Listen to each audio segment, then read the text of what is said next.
रितु जी पंजाब से। राधे राधे। महाराज जी, सभी उन्हीं की इच्छा से हो रहा है तो उसका फल हमें क्यों भुगतना पड़ रहा है? जब सब तुम अपनी इच्छा पर करना बंद कर दो, तुम्हें भोगना बंद कर हो जाए, किसका फल? तो हाँ, अपनी इच्छा बंद कर दो। अपनी इच्छा से करोगे आचरण तो उनका भोग तो तुम्हें भोगना पड़ेगा। तुम भगवान की इच्छा से चल रहे हो कि अपनी इच्छा से? तुम्हारी इच्छाएं है? पर मेरे को तो लगता है कि अंदर से जो भाव उठते हैं, क्या भगवान की इच्छा मन मन मन है। जब तक मन नहीं मर जाता, भगवदानंद को प्राप्त नहीं होता, तब तक जीव को कर्म का भोग भोगना पड़ेगा। अवश्य में भोक्तव्यम कृतम कर्म शुभाशुभम। करता बनो तुम और भगवान के ऊपर छोड़ दो तो फिर भोगना पड़ेगा। ऐसा थोड़ी है। अच्छा करोगे अच्छा भोगना पड़ेगा, बुरा करोगे बुरा भोगना पड़ेगा। और जब मन और अहंकार भगवान को समर्पित हो जाता है तो जीवन मुक्त हो जाता है। फिर कोई पाप नहीं लगेगा। पूरे विश्व का भंडारा हो जाए तो कोई उसे पुण्य नहीं मिलेगा। कर्ता भाव रहित होना, तो अभी तो कर्ता भाव से हो। अभी कहाँ इस भाव में आ गए कि जो हो रहा है वो भगवान की इच्छा से हो रहा है। यहाँ भगवान विराजमान हो गए, प्रकाशमान हो गए। अब जो होगा तो उसके द्वारा कुमार्गामी प्रवृत्ति थोड़ी होगी। और कुमार्गामी प्रवृत्ति नहीं होगी, पाप नहीं होगा तो दुख ही नहीं मिलेगा, कोई समस्या ही नहीं है, फिर प्रश्न ही नहीं है। क्योंकि भगवान के द्वारा हो रहा है तो मैं करता नहीं, तो प्रश्न कैसा? समझ पा रहे हो आप? हाँ, तो ये अभी इस दलील से नहीं चलेगा, तेरी सत्ता के बिना पत्ता नहीं हिलता।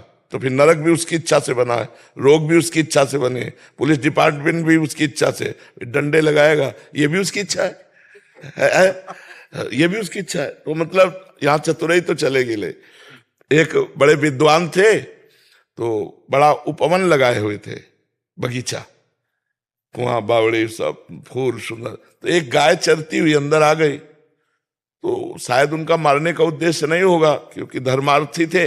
तो उन्होंने एक पत्थर का टुकड़ा उठाया और ऐसे तो गाय के मस्तक में लगी, वो तुरंत गिरी और मर गई। अब गौ हत्या प्रकट हो गई।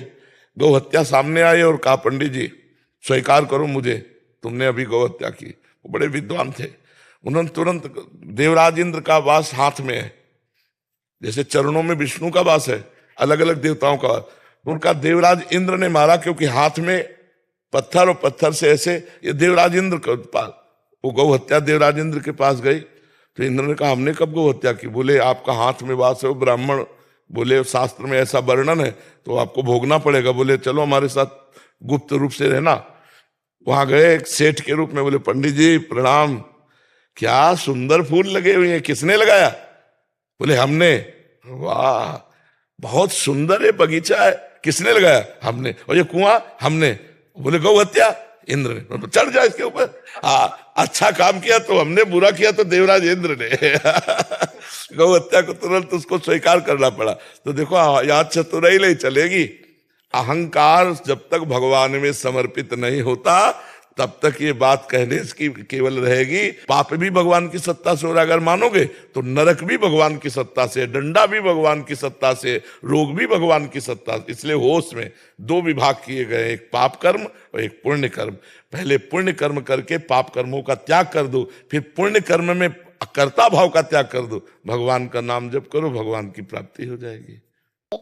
राधे राधे दोस्तों, अपनी वीडियो को तो पूरा देखा है। ये वीडियो आपको कैसा लगा कमेंट में जरूर बताएं। फिर मिलते हैं आपके एक और महत्वपूर्ण वीडियो के साथ। धन्यवाद।